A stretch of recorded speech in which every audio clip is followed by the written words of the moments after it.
মরিচ আর অবহেলার মধ্যে কোনো পার্থক্য নেই। মরিচ ধীরে ধীরে লোহাকে ক্ষয় করে দেয়, আর অবহেলা ক্ষয় করে মানুষকে। দুই হাত দিয়ে একসাথে 10 জনকে মারা যায় না, কিন্তু দুই হাত জোর করে একসাথে 100 জনের মন জয় করা যায়। প্ল্যান করে ঠকানো যায় সত্যি, কিন্তু প্ল্যান করে কখনো ভালোবাসা যায় না।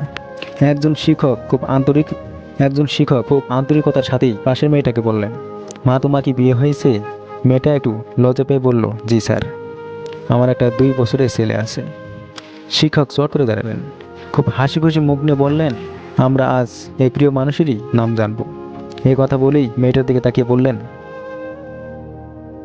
এই নো চক, আর যাও, তোমার প্রিয় 10 জন মানুষের নাম লেখো। মেয়েটা বোর্ডে গিয়ে 10 জন মানুষের নাম লিখলো। শিক্ষক বললেন, এরা কেরা? তাদের পরিচয় ডান পাশে লিখো। মেয়েটা এদের পরিচয় লিখলো। সংসারে সবার পাশে 2-1 জন বন্ধু, প্রতিবেশীরও নাম আছে। শিক্ষক এবার বললেন, সেখান থেকে 5 জনকে মুছে দাও। মেয়েটা তার প্রতিবেশী, তার ক্লাসমেটদের নাম মুছে দিল। শিক্ষক একটু মুচকে হাসি দিয়ে বললেন, আরও 3 জনের নাম মুছে দাও। মেয়েটা একটু ভাবনায় পড়ে গেল। ক্লাসের অন্য স্টুডেন্টরাও এবার সিরিয়াস নিয়ে নিল। ক্লাসমেটরা সবাই কথাগুলোকে সিরিয়াসভাবে নিল। তারাও এবার সিরিয়াস নিল বিষয়টাকে। খুব মনোযোগ দিয়ে দেখছে মেয়েটার সাইকোলজি কীভাবে কাজ করছে। মেয়েটার হাত কাঁপছে। সে ধীরে ধীরে তার বেস্ট ফ্রেন্ডের নাম মুছে দিল এবং কান্না কান্না চোখে তার বাবা আর মায়ের নামও মুছে দিল। এখন মেয়েটা অঝরে কাছে। যে মজা নিয়ে ক্লাসটা শুরু হয়েছিল সে মজা আর নেই। ক্লাসের অন্যদের মাঝেও টান টান উত্তেজনা। লিস্টে আর বাকি আছে 2 জন, মেয়েটার স্বামী আর সন্তান। শিক্ষক এবার বললেন, আরও 1 জনের নাম মুছে দাও। কিন্তু মেয়েটা ঠায় দাঁড়িয়ে রইল, কারণ সে নাম আর মুছতে পারছে না। শিক্ষক বললেন, মাগো, এটা একটা খেলা, সাইকোলজিক্যাল খেলা। জাস্ট প্রিয় মানুষদের নাম মুছে দিতে বলেছি, মেরে ফেলতে তো বলি নাই। মেয়েটা কাঁপা কাঁপা হাত নিয়ে এবার ছেলেটার নাম মুছে দিল। শিক্ষক এবার মেয়েটার কাছে গেলেন, পকেট থেকে একটা গিফট বের করে বললেন, তোমার মনের ওপর দিয়ে যে ঝড়টা গেল তার জন্য আমি দুঃখিত। আর এই গিফট বক্সে 10টা গিফট আছে তোমার সব প্রিয়জনদের জন্য। এবার বলো, কেন তুমি অন্য নামগুলো মুছলে? মেয়েটা বলল, প্রথমে বন্ধু আর প্রতিবেশীর নাম মুছে দিলাম, কারণ তবুও আমার কাছে বেস্ট ফ্রেন্ড আর আমার পরিবার সবাই রইল। পর যখন আরও 3 জনের নাম মুছতে বললেন, তখন বেস্ট ফ্রেন্ড বাবা মার নাম মুছে দিলাম। ভাবলাম, বাবা মা তো আর চিরদিন থাকবে না, আর বেস্ট ফ্রেন্ড না থাকলে কি হবে?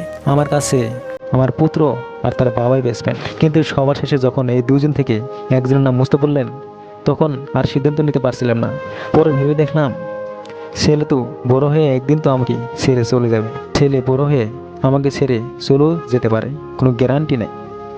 আর ছেলের বাবা তো আমাকে ছেড়ে কোনোদিনও যাবে না।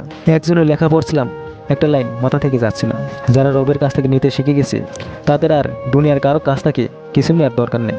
কি শক্তিশালী চিন্তা! যদি রূপ দিয়ে পুরুষের মন জয় করা যেত, তবে এই শহরের সুন্দরীর উপর সে একটা মেয়েরও বিচ্ছেদ হতো না। ভালোবাসা বলতে বুঝি প্রথমে ঝগড়া করা, পুরো দুজনকে খুব মিস করা, এরপর মান অভিমান সব ভুলে আবার দুজনে এক হয়ে যাওয়া।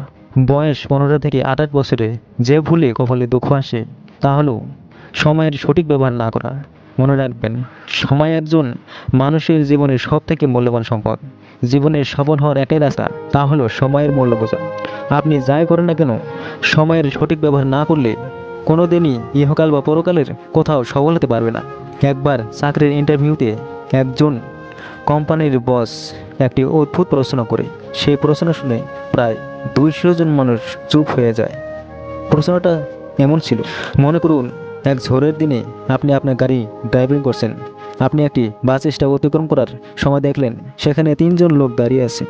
প্রথম জন একজন সুন্দরী নারী, যাকে আপনি মন প্রাণ দিয়ে ভালোবাসেন এবং সারা জীবনের জন্য কাছে পেতেছেন। তৃতীয় জন আপনার খুব পুরনো এক বন্ধু, যে একবার আপনার জীবন বাঁচিয়েছিল। এবং তৃতীয় জন একজন বৃদ্ধা মহিলা, যাকে খুব অসুস্থ দেখাচ্ছিল, কিন্তু আপনার গাড়িতে মাত্র একজনকে বসতে দেওয়া সম্ভব। এমন তো অবস্থায় আপনি কাকে আপনার গাড়িতে উঠতে বলবেন? বৃদ্ধাকে? কারণ এটা নৈতিকতার প্রশ্ন। এবং 3 জনের মধ্যে তার অবস্থা সবচেয়ে খারাপ। আপনি আপনার বন্ধুকেও উঠাতে পারেন না, কারণ সে আপনার জীবন বাঁচিয়েছিল। কিন্তু বৃদ্ধা এবং বন্ধু দুজনকে ছাড়তে হবে যদি আপনার পছন্দের মানুষটাকে হারাতে না চান। প্রায় 200 জন প্রার্থীকে এই একই প্রশ্ন করা হয়েছিল এবং তাদের মধ্যে একজনের উত্তর ছিল সম্পূর্ণ আলাদা, আর তাকে চাকরিটা দেওয়া হয়েছিল। জানেন সেই ব্যতিক্রমী উত্তরটা কী ছিল?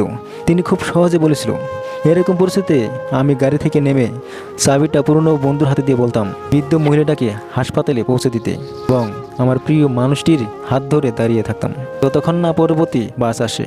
এই উত্তরটি আসলেই সবার দৃষ্টিভঙ্গি পাল্টে দিয়েছিল এবং সবাইকে এটা ভাবতে শিখেছে যে ব্যতিক্রমী কিছু ভাবো। প্রত্যেকের সফলতা এবং জীবনকে সার্থক করার ক্ষমতা নিয়ে জন্মায়, কিন্তু একজনই সফলতা পায় যে কিনা ব্যতিক্রম। সুতরাং সব সময় নিজেকে ইউনিক করার চেষ্টা করবে। মনে রাখবেন, একটা ফ্রেশ চিন্তা আপনার জীবনে পরিবর্তন আনতে পারে। দূর থেকে মানুষকে অনেক সুখী মনে হলেও কাছে না আসা পর্যন্ত বোঝা যায় না সে কতটা সুখী। একদিন পেন্সিল রাবারকে বলল, আই এম সরি। রাবার বলল, কিন্তু কেন? পেন্সিল বলল, আমার প্রতিটা ভুল কাজের জন্য তুমি কষ্ট পাও এবং নিজেকে শেষ করে ফেলো। রাবার বলল, আরে এটা আমার কাজ, তোমার ভুল ধরিয়ে দেওয়া, যাতে করে তুমি সঠিক কাজটা করতে পারো এবং তোমার উপকার করতে করতেই একসময় শেষ হয়ে যাব। ছোট এই গল্পের ব্যাখ্যাটা কি জানেন? পেন্সিল হলাম আমরা সন্তানেরা, যারা বারবারই ভুল কাজ করি। রাবার আমাদের সেই মা বাবা, যারা সারা জীবন আমাদের ভুল ধরিয়ে দিয়ে একসময় নিজেরা শেষ হয়ে যায়। ভিডিওটি ভালো লাগলে অবশ্যই একটা লাইক দিও আর চ্যানেলটাকে সাবস্ক্রাইব করে দিও। তো ভালো থেকো, সুখে থেকো, প্রচুর ভালোবাসা রইল, বাই।